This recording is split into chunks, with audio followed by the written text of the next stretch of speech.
বৃহস্পতিবার ঈদুল আজহা তথা কোরবানির ঈদ গোটা দেশের সাথে রাজ্যেও যথাযোগ্য মর্যাদায় পালিত হচ্ছে এই দিনটি। সকালে আগরতলায় ঈদের মূল নামাজ হয় গেঁদু মিয়া মসজিদে, পাশাপাশি সর্বত্রই মসজিদ এবং ঈদগাহগুলিতে ঈদের নামাজ অনুষ্ঠিত হয়েছে। রাজ্যে যথাযোগ্য মর্যাদায় পালিত হচ্ছে ঈদুল আজহা তথা কোরবানির ঈদ। ধর্মপ্রাণ মুসলিমরা আল্লাহর নামে পশু কোরবানি দিয়ে সেই মাংস গরিব অংশের মধ্যে বিলিয়ে দিয়ে এই ঈদের আনন্দ উপভোগ করেন। কোরবানির ত্যাগ, তিতিক্ষা এবং অসহনীয় যন্ত্রণার মধ্যেই গরিব মানুষের মুখের হাসি ফোটানো এই ঈদের মূল তাৎপর্য। দেশে কোরবানি নিয়ে আলোচনা সমালোচনার মধ্যেও রাজ্যে যথাযোগ্য মর্যাদায় পালিত হচ্ছে দিনটি। সকালে কোরবানি ঈদের মূল নামাজ হয় আগরতলা গেঁদু মিয়া মসজিদে। সেখানে ঈদের নামাজ পাঠ করান মৌলানা আব্দুর রহমান।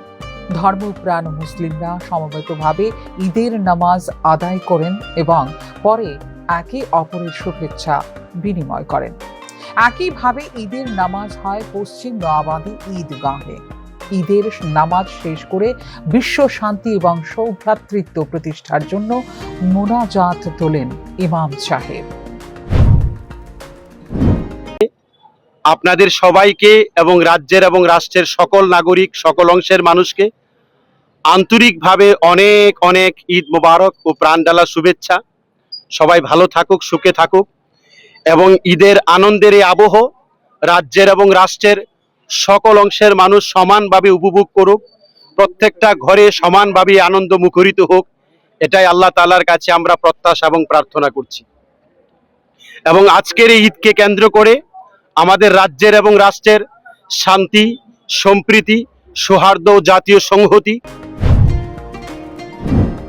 ঈদকে কেন্দ্র করে আগরতলা সংলগ্ন কবিরাজ টিলায় সামান্য অপ্রীতিকর পরিবেশ তৈরি হলেও রাজ্যের অধিকাংশ জায়গাতেই ঈদ শান্তিতে অনুষ্ঠিত হচ্ছে। ঈদকে কেন্দ্র করে গতকালকে রাজ্যবাসীকে শুভেচ্ছা জানিয়েছিলেন মুখ্যমন্ত্রী, রাজ্যপাল সহ রাজ্যের অধিকাংশ নেতা মন্ত্রী। ফিউরো রিপোর্ট, নিউজ নাও।